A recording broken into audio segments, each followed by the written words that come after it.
नमस्कार दोस्तों, हम किरण कुमार। आज हम कक्षा 10 हिंदी गद्यखंड से संबंधित वस्तुनिष्ठ प्रश्न लेकर आए हैं, जो अध्याय 1 से लेकर अध्याय 4 तक के वस्तुनिष्ठ प्रश्न हैं। तो पहला प्रश्न है, शहर के मुख्य चौराहे पर नेताजी सुभाष चंद्र बोस की प्रतिमा लगवा दी गई थी। किसने लगवाई थी? इसके विकल्प दिए हैं। आ व्यापारी द्वारा, बा प्रशासनिक अधिकारी द्वारा, सा किसान द्वारा, दा वकील द्वारा। तो इस प्रश्न का सही उत्तर है प्रशासनिक अधिकारी द्वारा सुभाष चंद्र बोस की प्रतिमा लगवा दी गई थी मुख्य चौराहे पर। अब हम अगला प्रश्न देखते हैं। कस्बे के मुख्य चौराहे पर लगी सुभाष चंद्र बोस की मूर्ति किस चीज की बनी थी? विकल्प है आ लोहे की, बा सीमेंट की, सा संगमरमर की, दा तांबा की। तो इस प्रश्न का सही उत्तर है संगमरमर की। कस्बे के मुख्य चौराहे पर जो मूर्ति लगी थी सुभाष चंद्र बोस की, तो वह बनी थी संगमरमर की। अब हम अगला प्रश्न देखते हैं।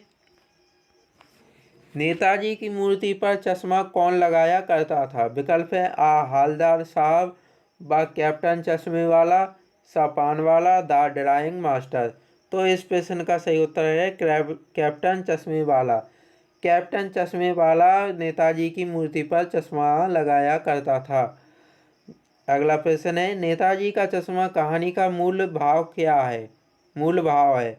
विकल्प है आ प्रेम का संबंध, बा शिक्षा का संबंध, सा समाज सुधार, दा देशभक्ति की भावना। तो इस प्रश्न का सही उत्तर है देशभक्ति की भावना। नेताजी का चश्मा कहानी का मूल भाव है देशभक्ति की भावना। अब हम अगला प्रश्न देखते हैं। बाल गोविंद भगत किसको साहब कहकर पुकारते थे? आ कबीर को, बा रहीम को, सा साधुओं को, दा पुत्र को। तो इस प्रश्न का सही उत्तर है कबीर को। कबीर दास को बाल गोविंद भगत साहब कहकर पुकारते थे। अब हम अगला प्रश्न देखते हैं। भगत जी पद गाते थे। विकल्प है आ कबीर के, बा सूरदास के, सा मीरा के, दा महादेवी के।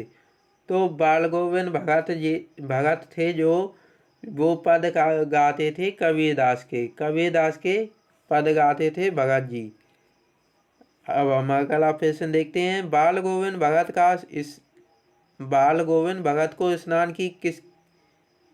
की किसकी संगत अधिक पसंद थी? तो यहाँ पर विकल्प है।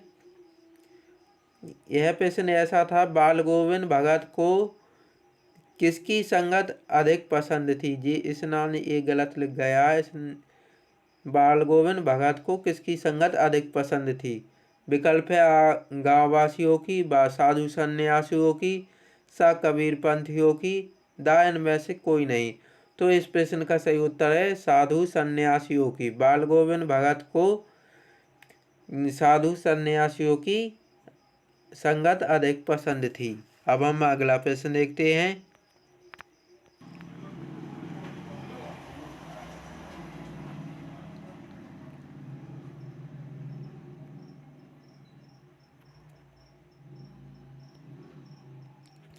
बाल गोविंद भगत का पाठ प्रहार करता है आ कुरीतियों पर, बा दहेज के लोभियों पर, सा शिक्षा पर, दा राजनीति पर। तो इसका सही उत्तर है कुरीतियों पर। कुरीतियों और अंधविश्वास पर बाल गोविंद भगत पाठ प्रहार करता है। अगला प्रश्न है, सच्चे साधु की पहचान होती है।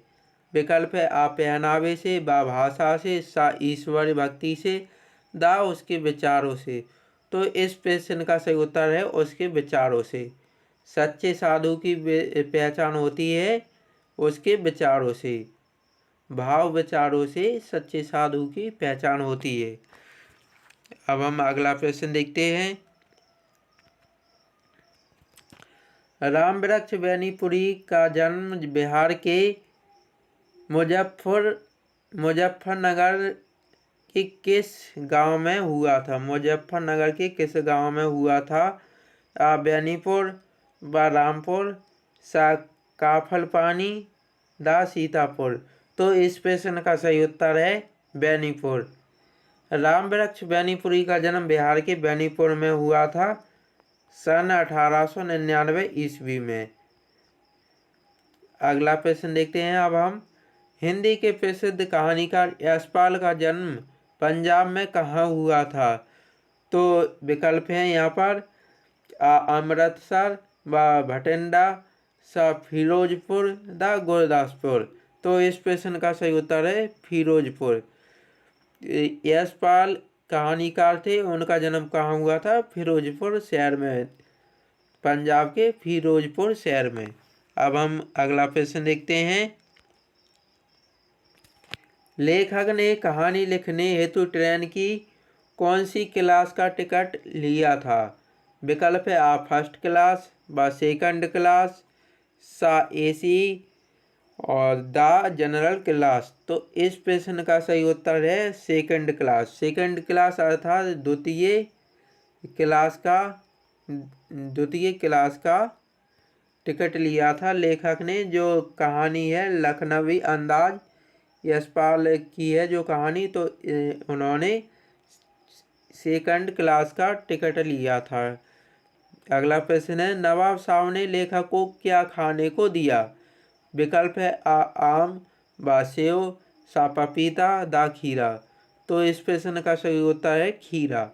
नवाब साहब ने लेखक को दिया था खाने को खीरा। अब हम अगला प्रश्न देखते हैं। खाली स्थानों की पूर्ति कीजिए। कैप्टन को नेताजी की खालिस्तान मूर्ति अच्छी नहीं लगती थी। तो इसमें खाली स्थान है, तो यहाँ पर बना था बिना चश्मे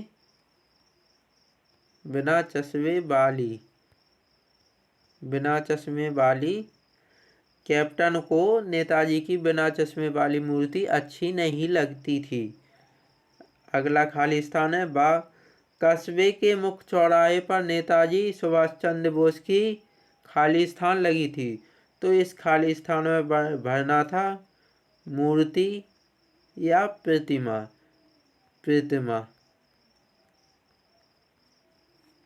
कस्बे के मुख्य चौराहे पर नेताजी सुभाष चंद्र बोस की प्रतिमा लगी थी।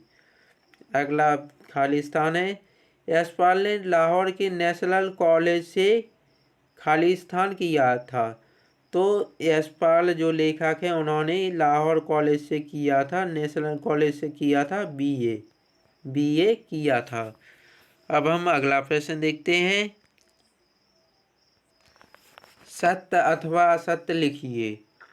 कैप्टन को बिना चश्मे वाली नेताजी की मूर्ति बुरी लगती थी। तो यह क्या है? सत्य। क्योंकि कैप्टन जो था उसको नेताजी सुभाष चंद्र बोस की बिना चश्मे वाली मूर्ति बुरी लगती थी। तो ये सत्य है। एक शब्द अथवा एक वाक्य में उत्तर लिखिए। नेताजी के प्रमुख नारों को लिखिए। तो नेताजी के प्रमुख नारे थे दिल्ली चलो, दिल्ली चलो, और था कौन सा? तुम मुझे खून दो, मैं तुम्हें आज़ादी दूंगा। तो नेताजी के ये दो नारे थे, दिल्ली चलो, तुम मुझे खून दो, मैं तुम्हें आज़ादी दूंगा। अगला प्रश्न है लेखक को नवाब साहब के मुंह से किसका स्वर सुनाई दिया था? तो लेखक को नवाब साहब के मुंह से पेट भर जाने पर